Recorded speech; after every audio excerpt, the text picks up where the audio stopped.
You're live! It's the last Newsdesk on the left. And I am your host, MacPaladin, and I hope you all had a lovely Thanksgiving. Let's just cut right to the chase. Adam? Hello. We got Kevin in the hizzy. Oh. I'm going to rattle off everybody's names. Just to be clear, going forward, I'm just going to rattle off everybody's names. Y'all say hello, and then we'll move right into the gritty of the nitty. Yeah. We got Petty Fan. Yeet. Golix. Hello. Twilight Winter's here. Yo. And I believe that makes a cast. All right. So, I know some of you follow my Twitter feed. There's at least 300 people out there that actually pretend to give a damn about what I have to say. And at least 2 of them react. Earlier this week, I saw somebody say something horrible in one of the Star Trek groups I follow on Face group. Face think. Face butt. And they made some lovely comment about how unimportant some of the characters were, and then they completely eviscerated their point by dovetailing into quasi-racist dog whistles. Calling Lieutenant Bryce Lieutenant Random Black Guy and stuff like that. And I'm like, you're not really punching up at the writers when you do that, right? You're kind of punching down at the actors and the viewers. When you say stuff like that, it's like, I understand that in your mind characters aren't important and all that. I don't know. I'm starting to see this kind of trend in fandom. And of course, I brought this to light, and then got immediately attacked by troll bot accounts, standing, white supremacy in Star Trek on my account, which I promptly blocked and did not engage. I was a good boy. It's just, I started noticing this trend, and I feel like it's dovetailing into virtually every aspect of our daily lives. What do you guys think? I can see it, but also fandoms being toxic and racist. Yeah, that's not exactly new news. And it's also not limited to the Trek fandom either. I've just always found that ironic, considering what Star Trek is supposed to stand for. And how people are like, I'm tired of the SJW shit, and it's like, so you hate all 800 episodes and films? Right. Yeah. I mean, so keep in mind, it's not like Star Trek has been clean of racism or misogyny or things of that nature. Oh, of course not. That's not really the point. It's just that, when they are able, and when the censor is allowed, and when the times changed enough, they typically called out negativity. Yeah. Right. Or, when the people involved in Trek fought for it, they got it on the air. Yeah. I mean, this is the show that gave us the first interracial kiss. Yes. Under dubious circumstances, sure. Right. I have a hot take on that, but that's outside the scope of what we're discussing tonight. Yeah. I'm just saying it is or the fact that we have an interracial cast, period. Yes.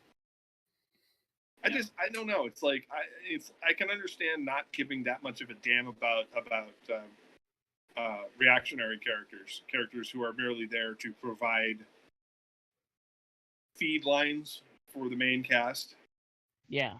Kind of like the day players, like the guy who played Mr. Kyle, the transporter chief in the original series, and the guy who played Mr. Leslie, who mysteriously came back from the dead after Obsession. And then made it all the way, the only red shirt to make it all the way through the 3rd season. Yeah. Still, I gotta wonder what would happen if all these people who get mad about that kind of thing ever looked up about what the Federation's economic system is. Apparently, it's communism, powered by communism. Pretty much. and magic elves. I think it depends on the era. Like TOS era is still socialist maybe, but It's at least pretty hard socialist. yeah, TNG is actually the communist ideal, post-scarcity communism. Yeah. At least until DS9 comes in and mucks all that up. Yeah, and then they got to magically get money out of somewhere, which prompted a huge debate on some fan site that I was reading, where they were just like, "Well, how do these guys pay for stuff in Quark's bar?"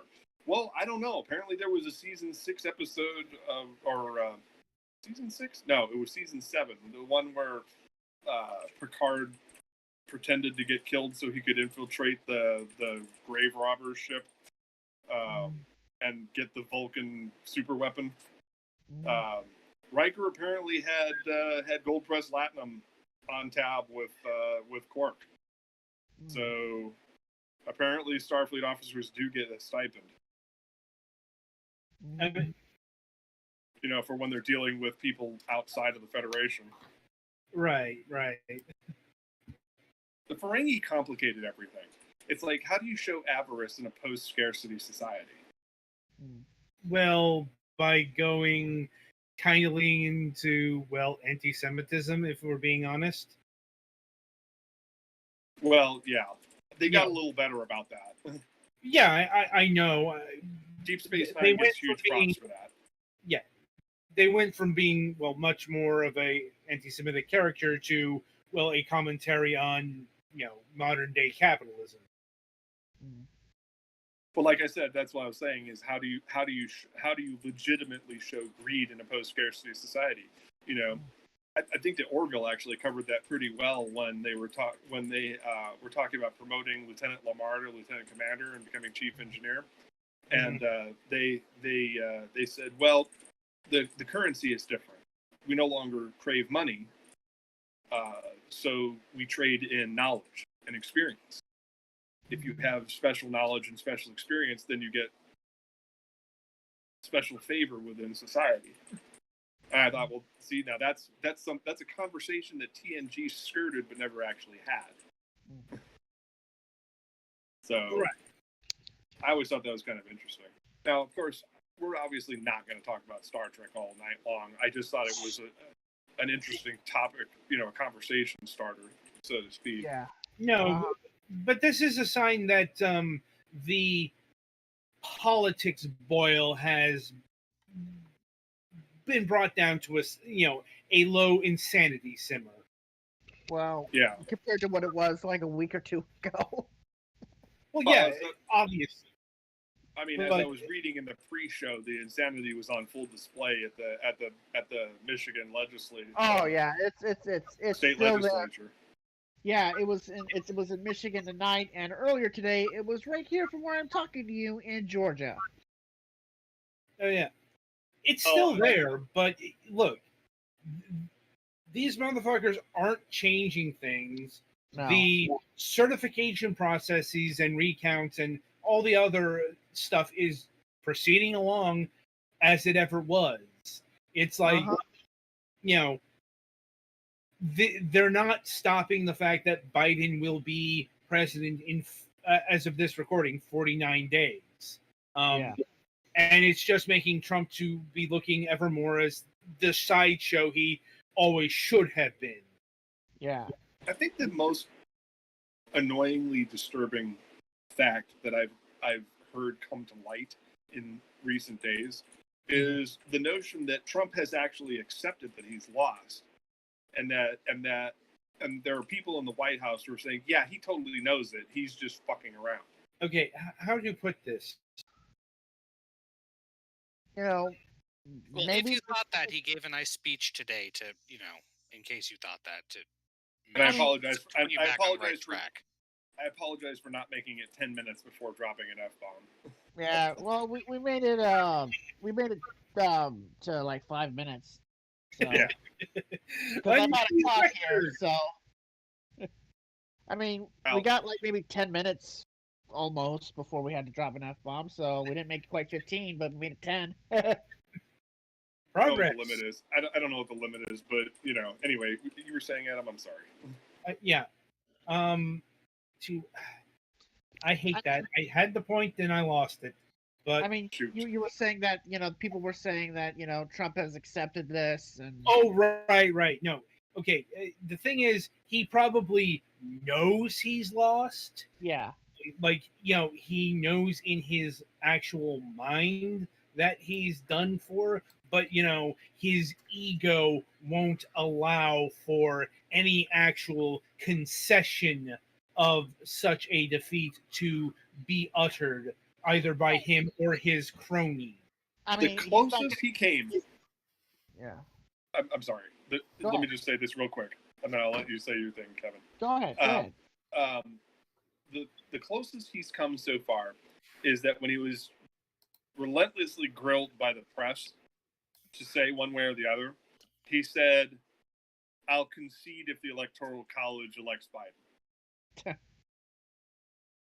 I mean, at this point, the concession is going to be when he announces that he's running in 2024, probably next week.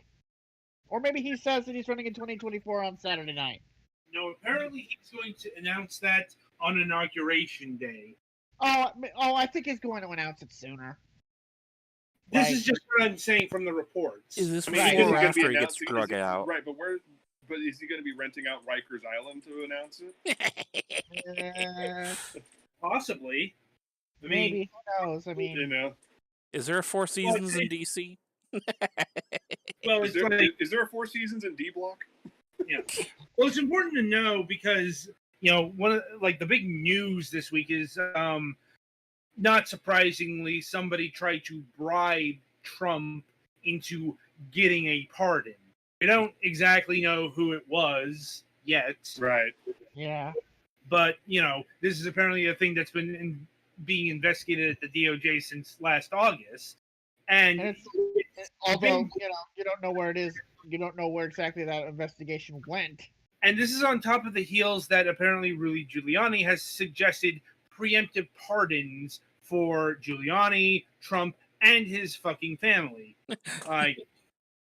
And what that actually means is more a blanket pardon.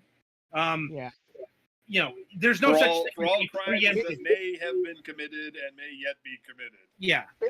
Basically what Ford gave to Nixon. Yes. Ford. That was the fucking original sin of modern day pardon corruption.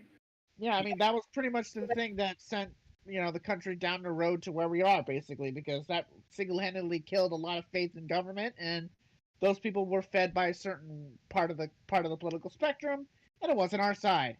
Which then fed into Reaganomics and Reagan policy of distrusting the government. I mean, he it goes fed on. into Reaganism, it fed into the Gingrich Revolution, onward and onward to Trump.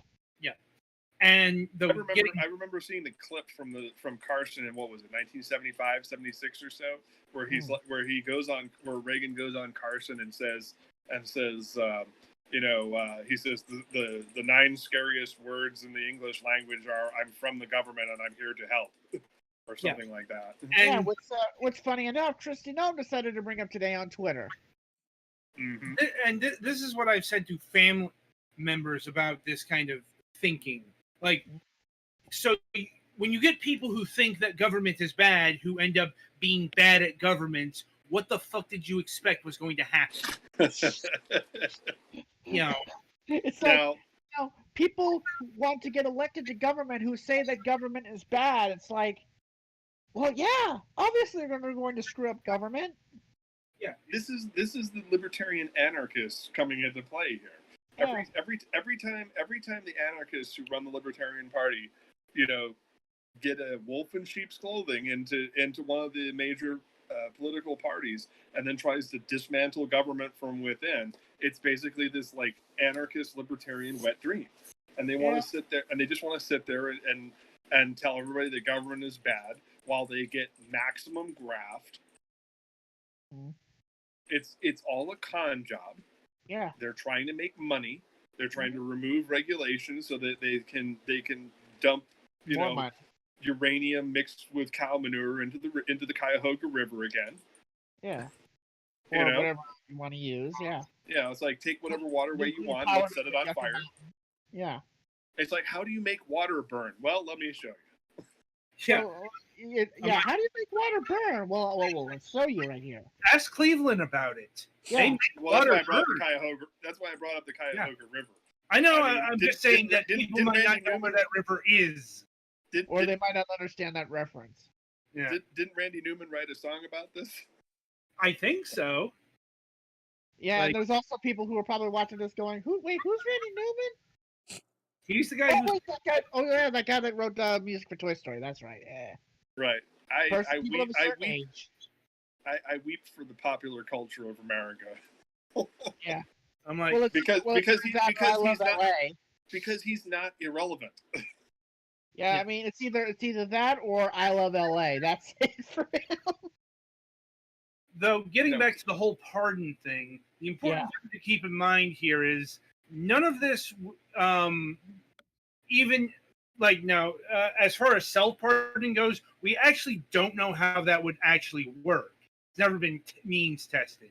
But we do know federal pardons will not protect against state charges. That's why, even if the whole clan gets pardoned, it's like you're probably still on the hook for the bank fraud, the wire fraud, the other fraud from the Trump organization that New York State and New York County are looking at right now.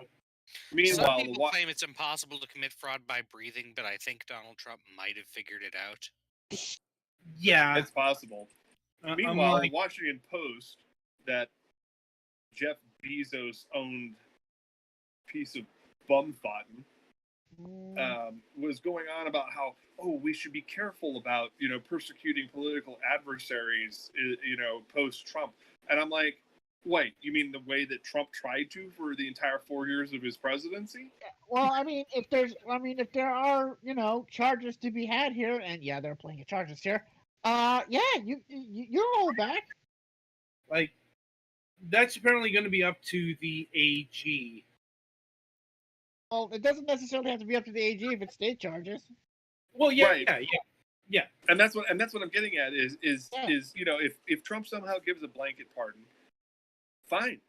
Who cares? He's still going to be ineligible for the presidency in 2024 because he's going to fucking jail. I've said this myself, because Tish James is not going to hold back for you, okay?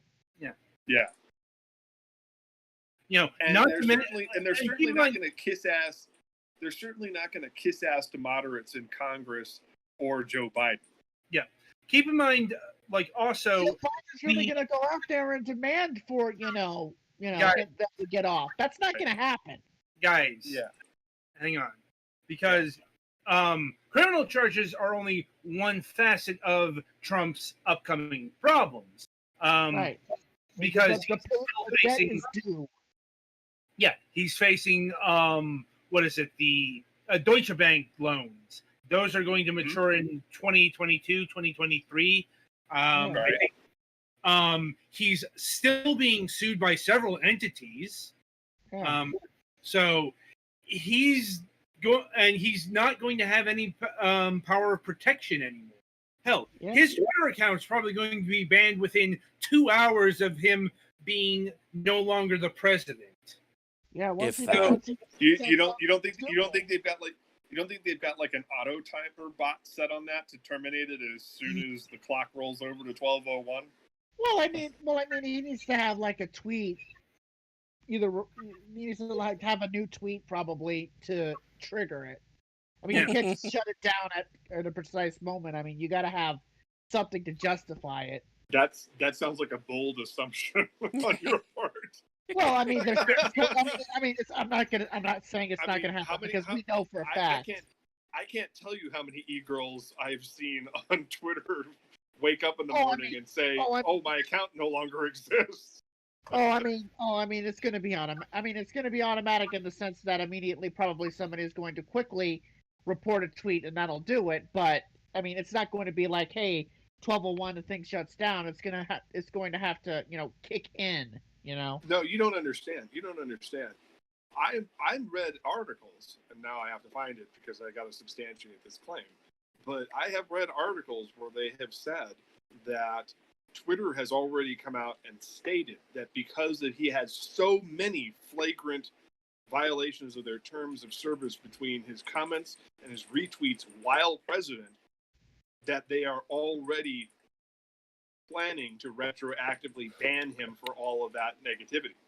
I mean, we'll see, but I know for a fact that special privileges are going to be gone, and I think probably immediately they'll shut it down. But that Dorsey was very adamant about this, though. He was like, the Trump account has so many violations on it already that even if they were to attempt to cleanse it, they wouldn't be able to cleanse over a decade's worth of violations.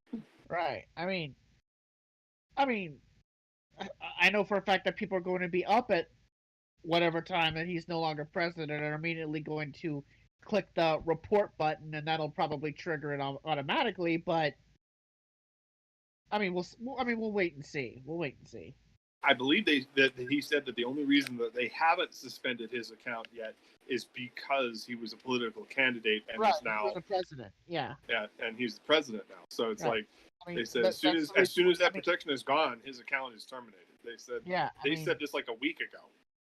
I mean, but we know the internet. I mean, nothing is immediate when they decide something. I mean, but I mean, it's not like they're not going to take it off the day he's out of office. I mean, somebody's going to report a tweet, and that'll be the catalyst. Like, I'm just saying that they need a justification to do it instead of just simply, take it down.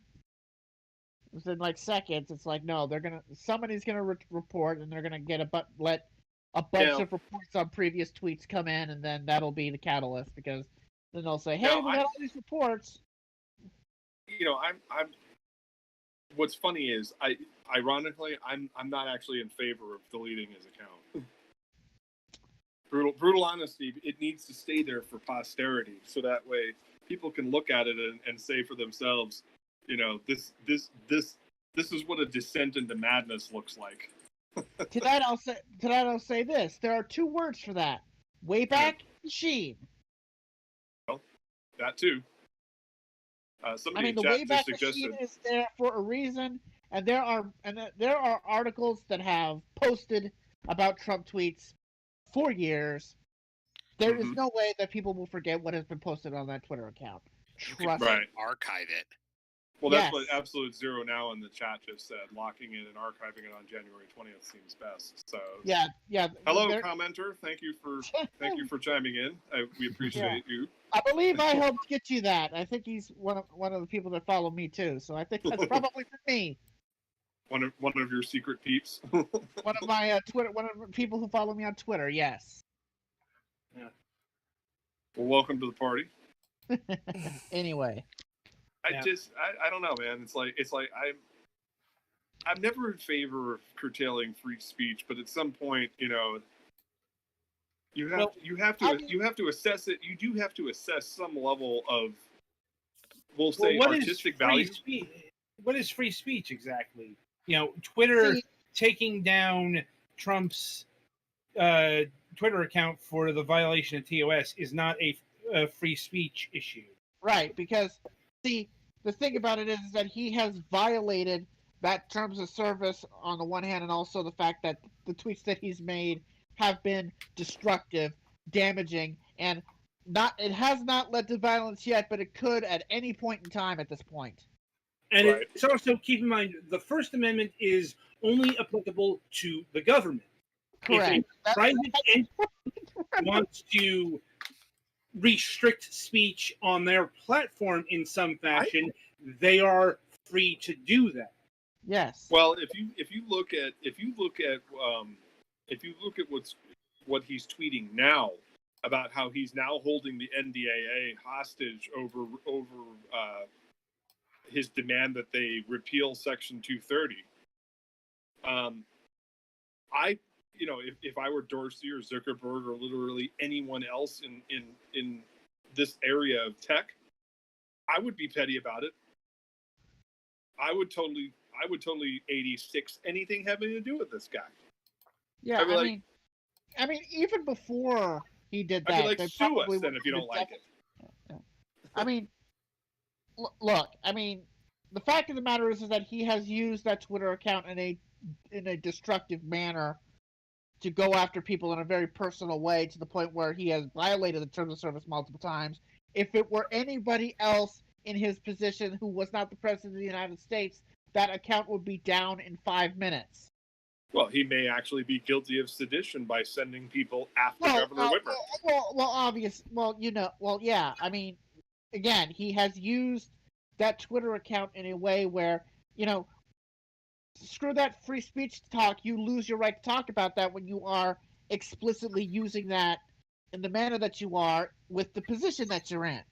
Right. I don't think there's any argument that he's not guilty of sedition ever since the election, but I think the most charged to actually have that go through. I don't think he himself is seditionist. It's more he is encouraging it. He's pushing a lot of the stuff. So I think the actual charge would be incitement to violence. Yes, he's inciting. It's incitement. Sedition is trying to subvert the government. That's literally almost everything he's done since the day of the election. But you see, that's what I'm getting at. Is that by basically telling people to go and overthrow another elected official, or at the very least give him death threats and threaten his family. Let me ask you something. Yeah, does threatening them with death, is that any less attempting to overthrow said person? No, it's not. I'm not arguing that. Right, states are sovereign. So even though the president of the United States does have some sway over states, as we have seen throughout this pandemic, virtually every governor in the United States has been operating as an independent operator. In other words, they are only beholden to the federal government for finances and our mutual defense pact that is mandated by the Constitution and our common Justice Department. Beyond that, the states are kind of on their own. Mm-hmm. So when he goes and he tries to tell the people of a sovereign state to overthrow their governor, that is sedition by definition. Yeah, it's not inciting sedition. I don't think he's actually called for his overthrow. It's more like he's called him corrupt. He's called him so many other things. And impeach. Well, if you're talking about Kemp, I mean, but I'm talking about Gretchen Whitmer up in Michigan. He basically encouraged the people who were surrounding the state house. He just simply said liberate Michigan, which, I mean, he could have gone further. That is as far as he possibly could have gone, though. I guess we're back at the same point where it's like, did he say the words, "Hey, I want you to go commit some fraud for me"? No. No. But it's like he didn't actually suggest to, overthrow or whatever. But his people interpret his message a certain way. I'd put it more as he absolutely did do that. He didn't use those exact words. Well, he did it. It's still the same thing. It's like he did it in a way he's capable of doing without actually going all the way through. I think we're splitting hairs over dog whistles. Yes, because here's the bottom line. Here's the bottom line. Somebody can infer something that is implied. Yeah. And when you say liberate a state, I don't feel that there's that much ambiguity there. Yeah, I mean, we may agree to disagree on that, but I'm just, No, we're not disagreeing here. Actually, I'm saying, his people interpret that to mean exactly what it means. It's just that he himself cannot go further and go all the way, but his people know exactly what it means. Yeah, but I don't think it makes it less seditious. We've had some arguments in this room. Well, I don't know, but it's like I think people are afraid to call a spade, and it's like we need to call these things what they are. We need to stop being afraid of scary terminology. But the problem is that you have to have proof that he goes all the way with it, because if he just half-asses it, then it would be seen as half-assed and he could get away with it. Like, you need to have it as the letter of the law at this point, because it's like one little deviance from the letter, and you could argue, well, he didn't quite mean it like that. He didn't quite mean it that way, and if you get the right Kira judge, said in the background. Yeah, I'm laughing at something Kira said in the background. Sorry. I get it. It's all right. It's like. I'm just thinking of that bit from Spider-Man. When J. Jonah Jameson says, "I resent that from Mark. I've never slandered anybody in my life. Besides, printed lying is libel." Yeah. That's it. But it's like Not slander. It's libel. Slander is spoken. Yeah. Like it's like. I think people don't want to use the loaded language because, unless you really can't say it because he doesn't go all the way. But at the same time, his people, aren't bound by any standards, aren't bound by any boundaries that Trump is, even though, Trump probably wants to think there isn't. But he's bound by some things. Meanwhile, his people can do whatever the hell they want, and I think everybody is just, at this point, waiting to see if there's any violence at all whatsoever anywhere. Yeah. The moment that there's violence that comes from this, that's a wrap. On the flip side of things, it's becoming... It's not from a lack of trying. I mean, keep in mind they busted that freaking effort in Michigan to literally overthrow the governor. But it's like, we're just waiting for, a shooting or a bombing, Nichols style or something of that nature. Yeah, the thing is, the FBI is actually doing their job and stopping these things before they happen. Right.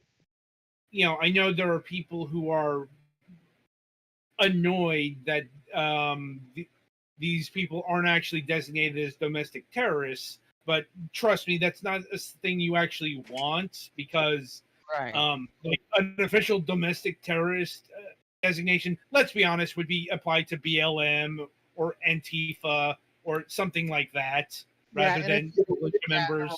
Yeah, because trust me, if Barr and those boys could have given BLM and the others a domestic terrorist license, they would have already. It kind of reminds me of the whole argument about taxing churches.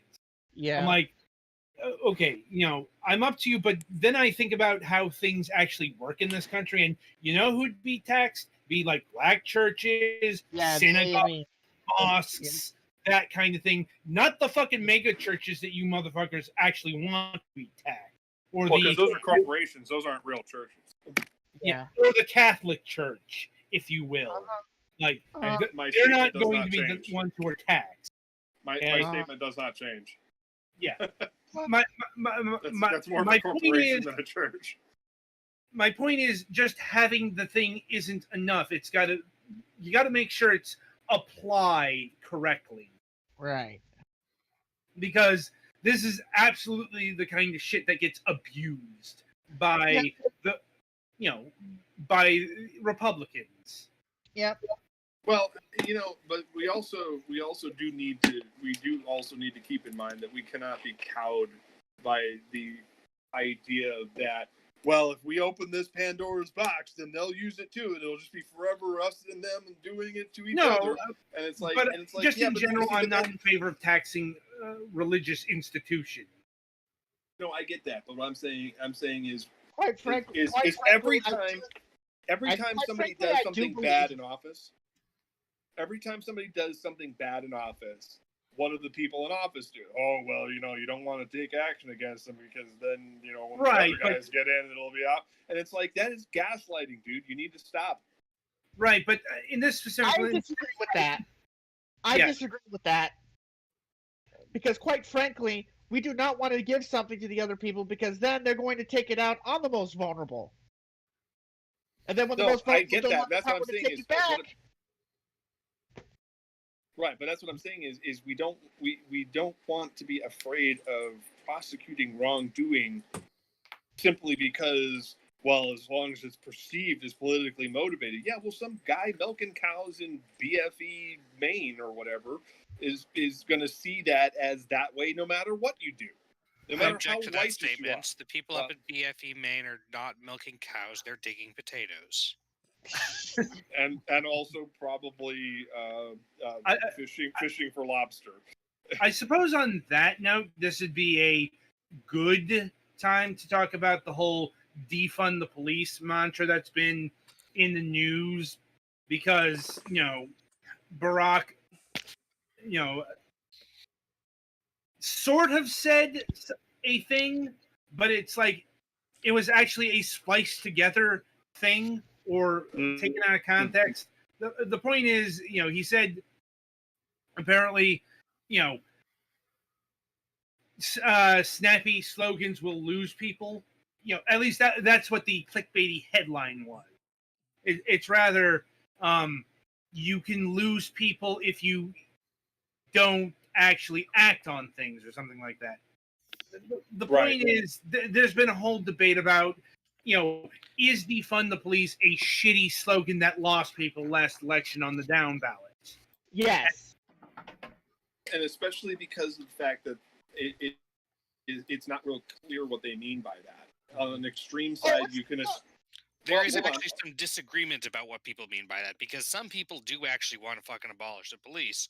Right. But a lot of people just want to, split off a lot of the police funding and put it to other organizations that can handle work that's best served by social workers and stuff like that, instead of guys with uniforms and guns.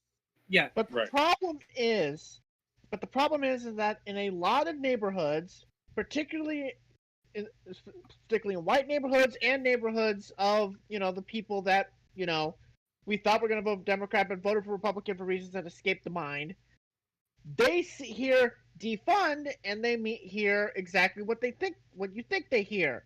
Zeroing out, maybe not exactly abolishing, but more like bankrupting the police and making them, less visible in communities. Right. And the and problem that's not it. That's not the point.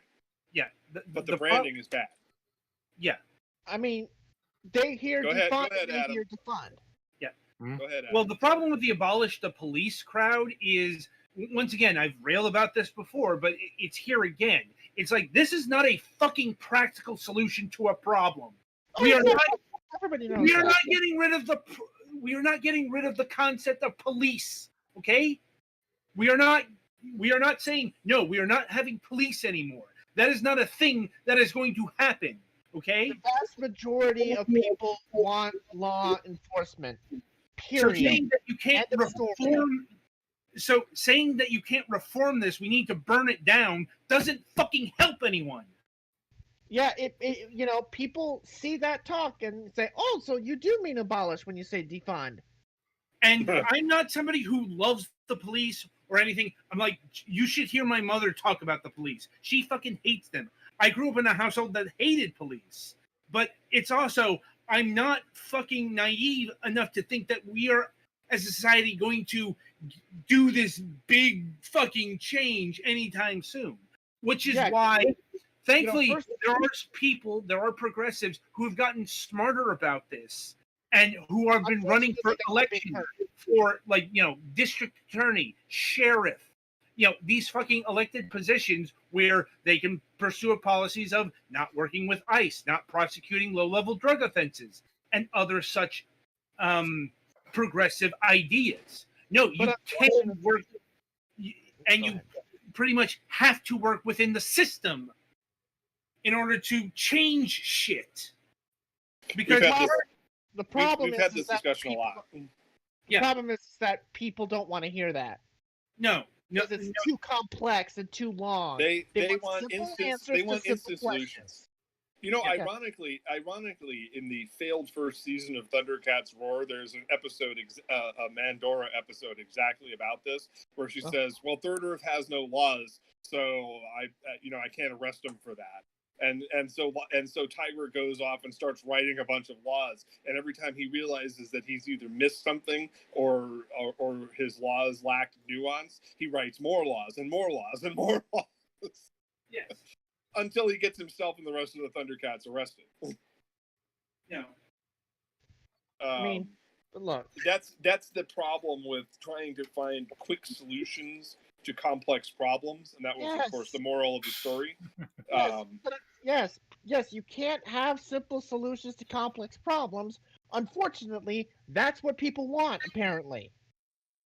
And that's why Benjamin Franklin hated mob rule. Right. That's why the founding fathers were so terrified of the concept of mob rule. And this is where this dovetails back into my discussion about fandom. Is the fact that it seems like every time we have a situation, like I'll give a good example from my experiences today. Real simple. I was out shopping, and I got some food from one of the ready-made deli sections over at the grocery store, and I wanted to get a drink, and the soda fountain was off. And I'm like, well, why is the soda fountain off? Oh, well, we can't give out sodas because of COVID. I said, oh, so you can handle my food, my prepared food, and cough all over that, but pouring a drink is going to be somehow a health code violation? So it's like, and I'm going I'm going to several different stores and going all over the city, and every one of them is like, well, it's because we have front-facing beverage machines and the health department. I said, the health department didn't say a goddamn thing about this, especially here in Arizona. You can go to Burger King and and refill your own Coke. You just have to get a fresh cup, which is also a little weird, but hey, it's less inconvenient than not being able to refill your own soda. Right? I think that's from the company and the franchise or the franchisee itself rather than the state. So it's like two different grocery stores I go to that have ready-made deli food where you can eat there. And he's like, oh, do you want to eat here or go? And I said, once again, you have your soda fountain shut off, but you're offering me the option to eat here. Seems a little weird. And it's like, it's like, have we really gotten to the point to where we need to where we're so afraid of public opinion that you can't have your employees walk 8 feet to the soda fountain and draw the soda for you? You can't cordon that area off and make it an employees only area? I mean, honestly, a lot of front-facing soda machines are pretty disgusting anyway, but... Yeah. that doesn't stop me from using them. Not to mention the fact that as a former food service employee myself, I know for a fact that sodas are literally the most popular and profitable item that any restaurant or ready-made deli or food service area has on their menu. A tank of Coca-Cola serves 500 drinks on average and costs about $25 to $45. Bringing the unit cost to about 15 cents, and then they charge $2 for it. I mean, you'd have to be an idiot to shut that down.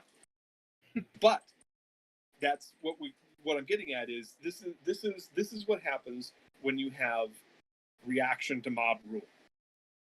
Although I think that has more to do with the fact that it's a sanitary issue involving the machine itself. Well, once again, if it's not in a customer area, like it was at Food City when I went there, yeah, I'm calling you out, Food City. I'm calling you out, Bashes. They have it behind the counter. They have total control over it. There's no sanitary difference between them pulling. Yeah, there's no sanitary difference between them pulling chicken tenders out from under heat lamps and going and drawing me a soda off the soda machine. But yet they no longer serve sodas. It's off the menu. And this is what I'm talking about is these weird reactions to public opinion that make absolutely no sense. Now maybe my example is a little off and it's not right perfectly on the nose, but it's very much like this across the board. If we let the mob decide for us, then we get decisions like you can have chicken tenders, but you can't have soda. Although, yeah, I would say I think that's more the thought process behind that is a little bit more of a right place rather than something else, because I think that's more protection of the employees, more again, sanitation, more. Again, you're serving me food out of a bin, and you're not worried about that sanitation, but you can't serve a soda. I get what you're getting I at. understand what you're trying to say. I understand you're trying to give the benefit of the doubt to the company. Yeah, but maybe there's a little bit of hypocrisy involving that, but I do think that it's. I don't want to be too overly antagonistic towards that, rather than. Which actually dovetails into a much more important example, and that's that companies don't treat their employees right anyway. And we wouldn't have debates about wage issues if they actually paid people a living wage. well, obviously. Do you like the way I segued that? Although I don't know if that would be a good segue with that, but you're not wrong on that front. I mean, we saw what happened at the Tyson Foods plant, so. Or apparently my local a lot less food service places should be open, especially for people to actually go in. Right. But, gotta reopen that country. Yeah. Well, if it's not safe to reopen, then you shouldn't reopen any of it. Right. That's the real issue. But again, it's this bizarre. What I'm getting at is this is a bizarre side effect of the fact that people are not listening to the science. No. And they're succumbing to, and these corporations are succumbing to a mob rule mentality, to where they're afraid not to be open. They're afraid to be open. Their responses are inconsistent. I see this as collectively made the decision that business interest is as important as health interest. That was a devastating and horrific mistake. And because completely foreseeable. And it's also expected, honestly. Because when you decide to have business interests on the same level as health interests, the business interests are always going to win. And unfortunately, that leads to bad and terrible decisions that will lead to, unfortunately, probably by the end of this, 500,000 people dead. To reference a thing that I saw fairly early on in this, the problem is that people are forgetting that the economy is a creation of humans and its purpose is to serve humans and not the other way around. And more specifically to the point, it's supply and demand, not supply or demand. Like you can reopen everything, but if people are scared to be a part of your business, you don't have a business. And it's like, is it better off being closed or better off open and taking a massive, massive loss because people are staying home, people are not coming in, so on and so forth. Well, as I said, I may have been a little off base with my example, but this is a prime example of the Ouroboros, the snake that's perpetually eating itself. Is that all of is that we allowed the mob opinion to be that we got to reopen, and it's like that's winning out over reason and more compassionate mentalities, because the mob has been sufficiently convinced by the powers that be that they're being tricked or betrayed or somehow screwed by those who would see them, by mysterious and nefarious bad actors who would see them harmed, and it's like, but you're also bad actors who would see us harmed for your own personal benefits. So I like the fact that in our current state of politics, that the people who are most guilty of fraud are the ones being the canary in the coal mine about election fraud. I find it ironic that this is actually right out of the Joseph Goebbels playbook, which is if you're guilty of something, accuse your opponent of doing the same. And just on and on and on down the list. But like I said, this is the Ouroboros. This is the snake perpetually eating its own tail. and I wish we could break that cycle. I really do. Yeah. Well, if we had an actual leader taking charge of some of the response stuff to this, and not someone who was mongering paranoia for the purposes of splitting the opposition and uniting their fanatical base, then maybe we would have had my functional response of some sort. Like for a while there, people were actually forgot that they're Americans who don't like believing that like the science people are smarter than they personally are. And we're actually like wearing the masks, and then they like remembered. You know, I honestly hope that Joe Biden, being the adult in the room, is going to help. But I keep, I've walked this earth just long enough to see an alarming pattern of us accepting that positive rhetoric and then living with it for a while and then becoming oddly discontent with a good deal and throwing it away for some wild change up. I mean, it's like we go from Carter, who, although he, mismanaged things. I'm just going to do the rundown of my lifetime. We've got Carter, who, although he couldn't delegate very well and wasn't an extremely great leader, was a decent man and decent president. And then we replace him with Reagan, who throws that down the shitter.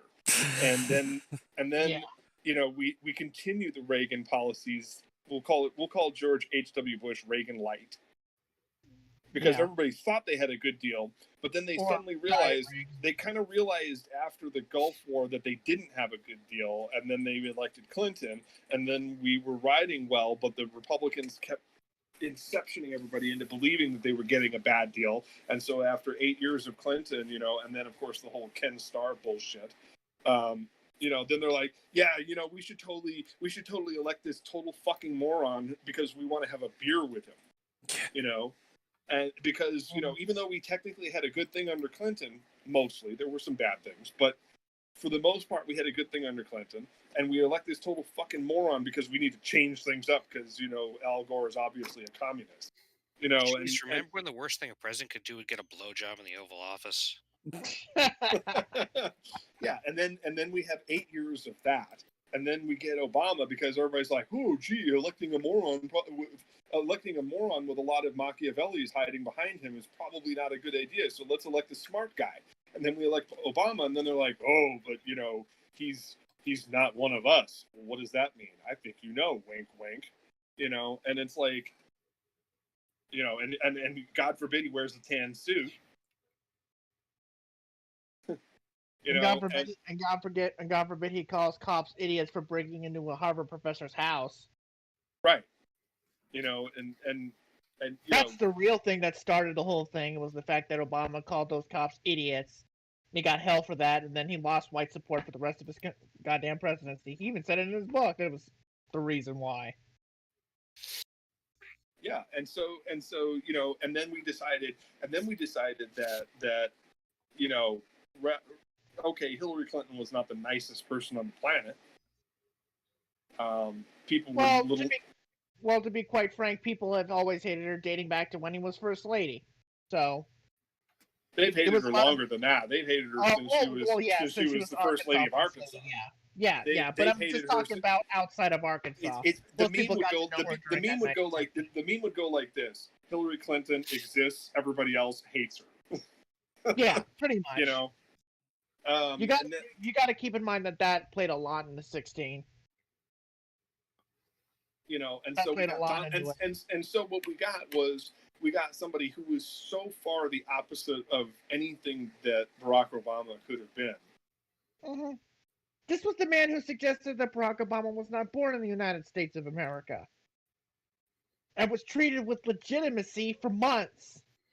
I just keep wondering. It's like, what was so bad about your life that you would repudiate the policies of the Obama administration? It's like, what was so great about 2007 and 2008? I think the problem is that there are a lot of people who are just unable to cope with the horrible lingering feeling that someone else might be having a good time. No.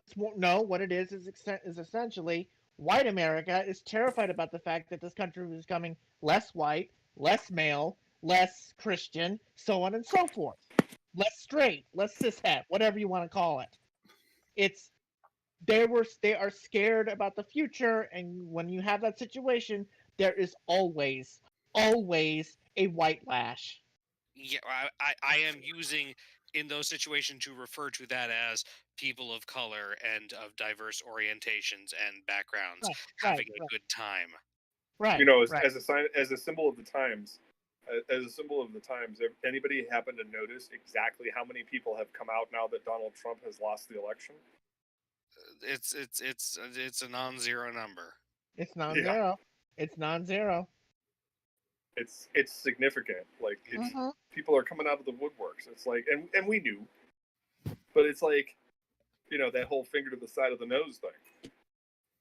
Yeah, it's more like, although I don't know if I would go out now, because hell, you don't know what there will be a flip back in 4 years. Well, I know, but this is, once again, the whole mob mentality is woo, everything's fine. And what I was going to say was that what I was leading up to was that I'm deeply concerned that the pendulum swings a little too fast. Yeah, Biden is the adult in the room. Kamala Harris will probably make a fine president if Biden doesn't make it. God forbid. But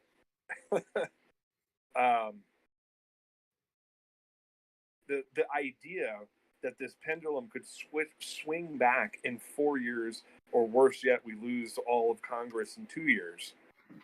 It's just, it's emotionally straining. It is emotionally straining. Well, it's emotionally straining because, this is new for, people like ourselves. For other people, this shit ain't new. Like, black people, brown people, this shit ain't new for them. Asian people, this shit ain't new for them. It's just people like us who've never had to deal with the full force of this. This is new for us. But it's like, talk to black people and brown people, it's like, oh, this ain't new for you guys. This ain't new for us. In the immortal words of Samuel L. Jackson, motherfucker, this is just another Tuesday for us. Yeah, exactly. Exactly. Yeah.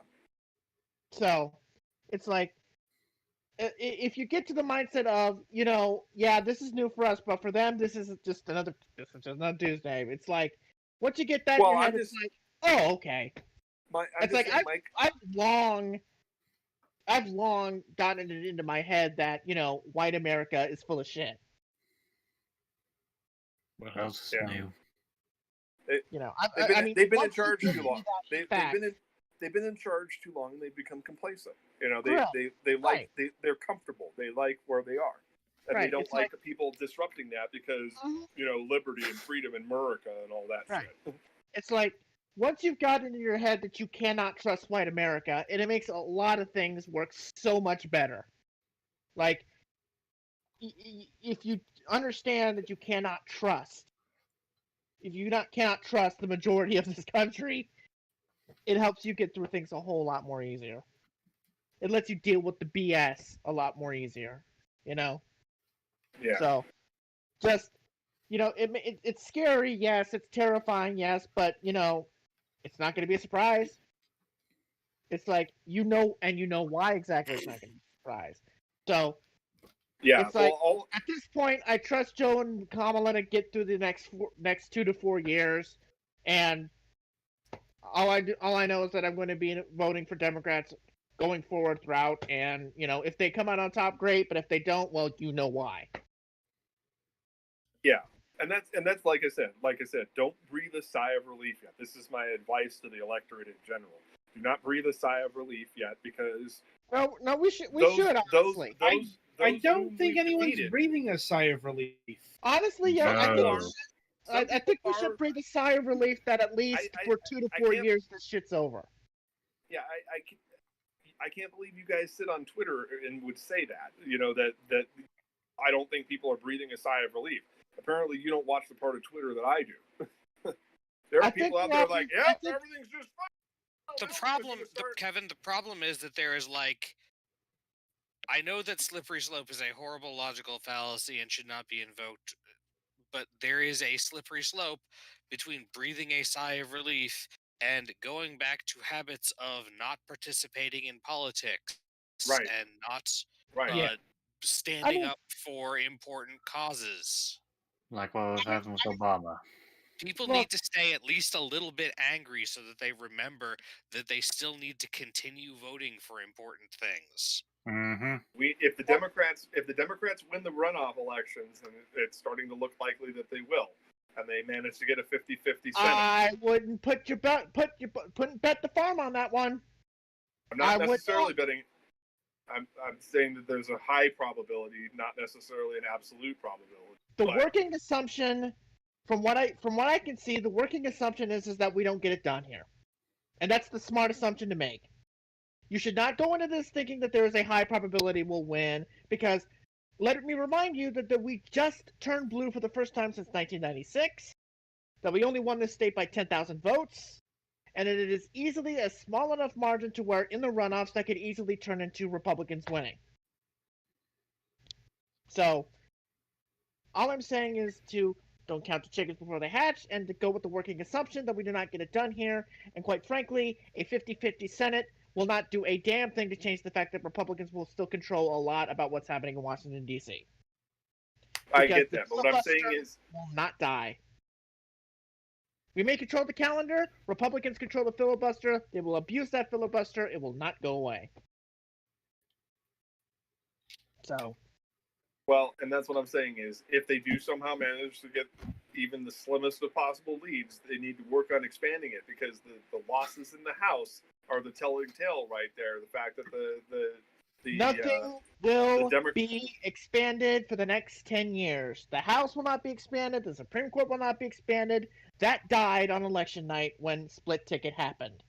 And quite frankly, we probably had the outcome that we did lower down the ballot because we were talking about that. We should have shut our mouths about that. We should have been talking about expanding the Supreme Court or the House, but That's not hey. what I said. That's not what I meant. I meant expanding the leads. We Like- lost seats in the House because of the fact that a lot of the voter mobility that they worked on in the previous two midterm elections Mm. was lost due to inaction on the part of the legislature, and thanks to people like Donald Trump vetoing everything. I mean, but Well, I because of the Grim Reaper basically if did you're- that, and then we didn't show up to get those people back into office. Well, if you're hoping for big things to happen within the next 2 to 4 years, I got some bad news for you. Because it's not going to happen. You're going to have to deal with the transactional presidency. That's just the way it's going to have to be. Well, Because that's as- what as- the not plugged in people want. They Yes, still yes, I get believe- that, Kevin. And that's not my point. My point is that I'm advising Democratic voters that they need to stay mobilized if they want to. Yeah, not that's the thing. lose If everything. people stay mobilized and don't breathe too deep of a sigh of relief, there is a bigger chance, not necessarily a big chance, but there's a bigger chance that we actually keep getting stuff done. It's like Well, if you want to overturn the trend that prompted Jeff Daniels' speech in the beginning of the hell was that show called on HBO? Newsroom. Newsroom. If you want to counteract that, why do Democrats always lose so goddamn always? Then they need to stay mobilized. They need to stop saying, "Well, whew, we won this election, so now we're good," because that's what keeps happening. Unfortunately, when they do things like what they're doing right now and trying to shoot themselves in the foot, Yeah. it's not helpful. They're not helping their cause right now. Is what I'm saying. It's like, yeah, I don't think there's no breathing sighs of relief when you're seeing on Twitter people bitching at Obama. Yeah. Like, That being said, we just came off an election, so it's not a worry for 2 years. Right. I mean, Well, Yeah. but I do shouldn't we think start? that- Shouldn't we keep the ground game going though? Because that's exactly what happens: is you lose. Oh, those no bases. doubt. Like I don't think that Indeed. people are going to be complacent for the next 2 years. I think what's going to happen is, first of all, we got to get everybody juiced up on this vaccine here, Right. and then we go from Indeed. there. Oh, but Because, yeah, anti-vaxxers and free their out First is Amendment what's rights. going on here. But Anyway, anti-vaxxers and their beliefs. But yeah, Right. but yeah, I think, considering it's 12:22, I think we should cut this off now. yeah. Come on, we're having so much fun. No, Yeah. you're right. I don't know. I mean, we could go 90 minutes.